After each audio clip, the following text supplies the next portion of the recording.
2024년 11월 16일 수요일 새벽 5시 42분 이준혁의 휴대폰이 진동했습니다. 침대 옆 협탁 위에서 떨리는 소리가 어둠 속을 파고들었습니다. 그는 손을 더듬어 화면을 확인했습니다. 발신자는 501동 경비실이었습니다. 평소라면 무시했을 겁니다. 하지만 새벽 시간대의 경비실 전화는 보통 비상 상황을 의미했습니다. 주차 문제나 층간소음 신고 혹은 택배 오배송. 그는 눈을 비비며 통화 버튼을 눌렀습니다. 네. 여보세요. 1505 이준혁 씨 맞으시죠? 저 박기철 경비입니다. 목소리가 평소보다 조심스러웠습니다. 준혁은 자세를 고쳐 앉았습니다. 네, 맞습니다. 무슨 일이세요? 지금 아파트 정문 쪽 벤치에 어르신 한 분이 계신데요. 1시간 넘게 앉아 계셔서 여쭤봤더니 이 호수라고 하시더라고요. 혹시 확인 좀 해주시겠습니까? 준혁의 머릿속에 한 사람이 떠올랐습니다. 할머니였습니다. 박순자 할머니, 그의 친할머니. 지금 바로 내려가겠습니다. 그는 전화를 끊자마자 침대에서 벌떡 일어났습니다. 옆에서 자던 아내 서연이 눈을 떴습니다. 무슨 일이에요? 할머니가 아파트 입구에 계시대요. 서연의 표정이 굳었습니다. 둘은 말없이 옷을 걸쳤습니다. 준혁은 후드티를, 서연은 패딩을 집어들었습니다. 11월 중순의 새벽 공기는 차가웠습니다. 엘리베이터 안은 조용했습니다. 형광등 불빛이 차갑게 내려앉았습니다. 준혁은 휴대폰 시계를 확인했습니다. 5시 48분. 할머니는 최소 1시간 이상 밖에 계신 겁니다. 왜 전화 안 하시고? 그는 속으로 되뇌었습니다. 하지만 동시에 불길한 예감이 가슴을 짓눌렀습니다. 1층에 도착해 로비를 나서자 차가운 바람이 얼굴을 때렸습니다. 아파트 정문 쪽으로 걸어가는 동안 준혁의 시선은 가로등 아래 벤치를 향했습니다. 그곳에 할머니가 있었습니다. 박순자 할머니는 나무 벤치에 꼿꼿이 앉아 계셨습니다. 두 손은 무릎 위에 가지런히 모았고 시선은 바닥을 향하고 있었습니다. 옆에는 낡은 보스턴백 2개가 놓여 있었습니다. 하나는 지퍼가 반쯤 망가져 옷가지가 삐져나와 있었습니다. 할머니는 낡은 점퍼에 모자를 쓰고 계셨습니다. 76세의 노인이 11월 새벽 8도의 기온 속에서 1시간 넘게 앉아 있었던 겁니다. 할머니. 준혁이 다가가자 할머니는 천천히 고개를 들었습니다. 얼굴은 창백했고 입술은 파랗게 질려 있었습니다. 눈가에는 생기가 없었습니다. 준혁이구나. 목소리가 떨렸습니다. 추위 때문인지 다른 이유 때문인지 알 수 없었습니다. 서연이 재빨리 자신의 패딩을 벗어 할머니 어깨에 걸쳐드렸습니다. 준혁은 할머니 손을 잡았습니다. 손끝이 얼음장처럼 차가웠습니다. 할머니, 왜 여기 계세요? 왜 전화 안 하셨어요? 너희 자는데 깨울까봐. 그때 준혁의 시선이 가방 손잡이에 꽂힌 종이에 닿았습니다. A4 용지를 반으로 접은 것이었습니다. 그는 조심스럽게 쪽지를 빼냈습니다. 어머니 김명희의 필체였습니다. 또박또박하지만 어딘가 급하게 쓴 흔적이 보였습니다. 준혁아, 할머니 좀 모셔라. 준혼에 들어오면서 집이 좁아졌다. 내가 여유도 있고 집도 넓으니까 내가 모시는 게 맞다. 이해해라. 준혁은 쪽지를 들고 선 채 얼어붙었습니다. 글자 하나하나가 눈에 들어왔지만 의미가 머릿속에서 정리되지 않았습니다. 이해해라. 새벽에 노인을 아파트 입구 벤치에 앉혀놓고 쪽지 하나 남기고 간 게 이해의 문제란 말입니까? 일단 집으로 가요. 서연의 목소리가 그를 현실로 돌려놓았습니다. 준혁은 고개를 끄덕이고 할머니를 부축해 일으켰습니다. 할머니의 움직임은 느렸습니다. 다리에 힘이 제대로 들어가지 않는 것 같았습니다. 엘리베이터 안에서 준혁은 할머니의 얼굴을 다시 봤습니다. 주름진 볼, 움푹 들어간 눈과 파랗게 질린 입술. 그는 가슴 한쪽이 무너지는 느낌을 받았습니다. 집에 도착한 뒤 서연은 재빨리 거실 전기장판을 틀었습니다. 준혁은 할머니를 소파에 앉히고 담요 2장을 덮어드렸습니다. 서연은 주방으로 가서 꿀물을 끓이기 시작했습니다. 준혁은 현관에 놓인 가방을 열었습니다. 안에는 옷가지 몇 벌, 약봉지들, 낡은 수첩 하나, 돋보기 안경, 그리고 할아버지 영정 사진이 들어 있었습니다. 그게 전부였습니다. 76년 인생의 짐이 보스턴백 2개에 담긴 겁니다. 그는 휴대폰을 꺼내 아버지에게 전화를 걸었습니다. 신호음이 3번 울렸습니다. 그리고 끊어졌습니다. 거절 버튼을 누른 겁니다. 다시 걸었습니다. 또 끊어졌습니다. 어머니에게 걸었습니다. 음성사서함으로 연결됐습니다. 동생 준호에게도 걸었습니다. 받지 않았습니다. 준혁은 거실을 천천히 왔다 갔다 했습니다. 손에 쥔 휴대폰이 떨렸습니다. 분노가 아니었습니다. 아직은 분노라고 부를 수 없는 형태를 갖추지 못한 감정이었습니다. 배신감, 경악, 무력감, 그리고 깊은 슬픔이 뒤섞인 무언가였습니다. 거실 소파에서 할머니는 담요를 꼭 움켜쥐고 계셨습니다. 서연이 건넨 꿀물을 2 손으로 감싸 쥔 채 그저 바닥을 응시하고 계셨습니다. 준혁은 할머니 옆에 조용히 앉았습니다. 할머니, 괜찮으세요? 할머니는 한참 만에 고개를 끄덕였습니다. 하지만 눈물이 볼을 타고 흘러내렸습니다. 소리 없이 천천히. 미안하다, 준혁아. 이렇게 폐를 끼쳐서. 할머니, 그런 말씀하지 마세요. 준혁의 목소리가 떨렸습니다. 그는 할머니의 손을 꼭 잡았습니다. 여전히 차가운 손이었습니다. 창밖으로 동이 트기 시작했습니다. 하늘이 서서히 밝아졌습니다. 하지만 준혁의 마음속에서는 무언가 어두워지고 있었습니다. 그는 깨달았습니다. 이 새벽이 끝이 아니라 시작이라는 것을, 그리고 이 일을 그냥 넘길 수 없다는 것을.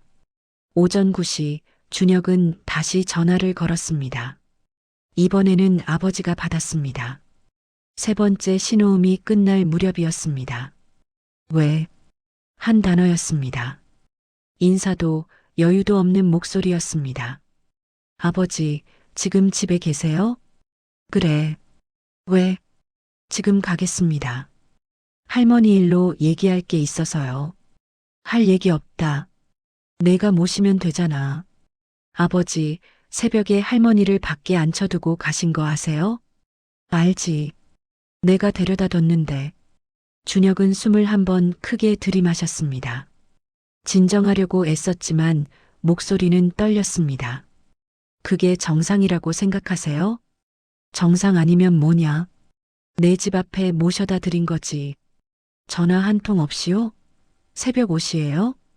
어차피 내가 데려갈 거 아니냐. 됐고, 할 말 없으면 끊는다. 아버지, 뚜뚜뚜. 전화가 끊어졌습니다. 준혁은 한동안 휴대폰을 들고 서 있었습니다. 화면에는 통화 종료라는 글자만 떠 있었습니다. 그는 주방으로 걸어가 물을 한 컵 마셨습니다. 목이 말랐습니다. 서연이 거실에서 조용히 말했습니다. 가봐요. 직접 얘기해야 할 것 같아요. 준혁은 고개를 끄덕였습니다. 할머니는요? 제가 모시고 있을게요. 유나도 학교 가기 전에 인사시킬게요. 준혁은 할머니가 계신 안방 쪽을 바라봤습니다. 문틈 사이로 할머니는 여전히 누워 계셨습니다. 담요를 목까지 덮은 채 천장을 바라보고 계셨습니다. 다녀올게요. 준혁은 차를 몰고 부모님 댁으로 향했습니다. 분당 서현동까지는 15분 거리였습니다. 하지만 그 15분이 길게 느껴졌습니다. 신호등마다 멈출 때마다 그는 핸들을 꽉 쥐었습니다. 부모님 아파트 주차장에는 1톤 트럭 한 대가 서 있었습니다. 짐을 싣고 있는 사람은 동생 준호였습니다. 그 옆에는 아내 윤지영이 아기를 안고 서 있었습니다.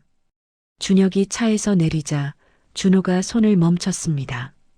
형, 올라가자.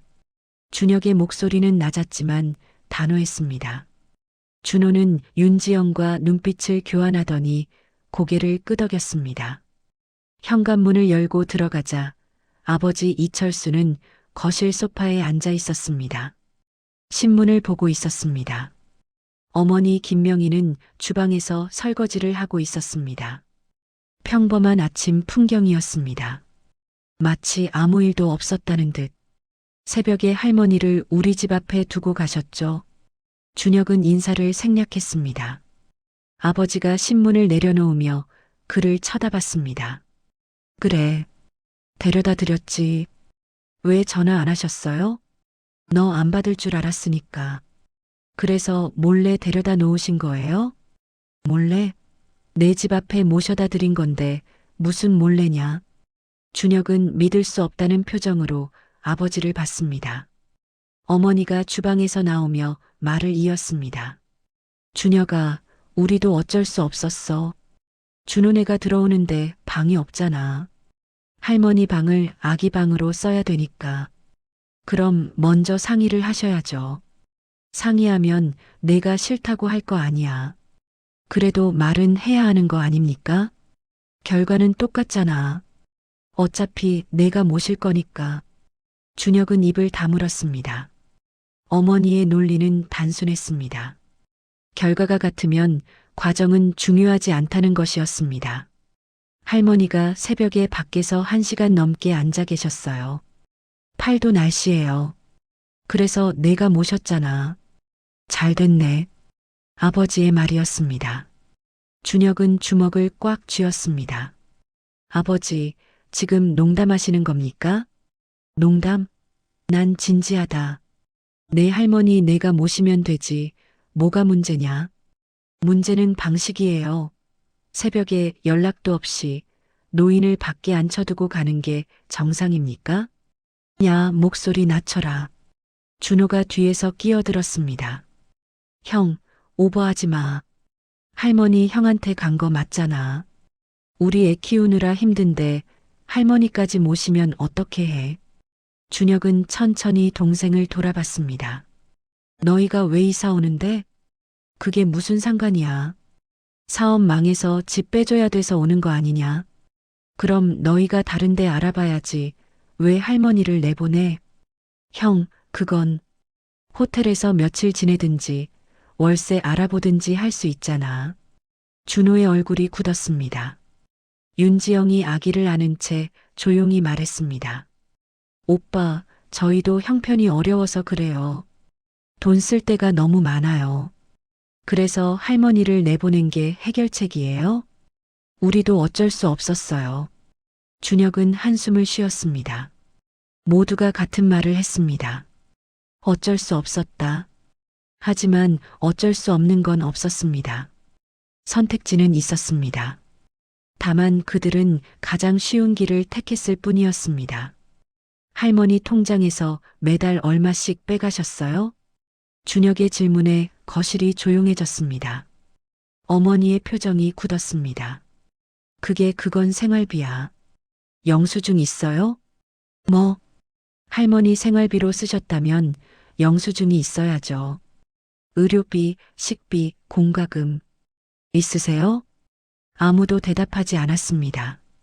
매달 50만 원씩 3년이면 1,800만 원이에요. 할머니한테 동의 받으셨어요?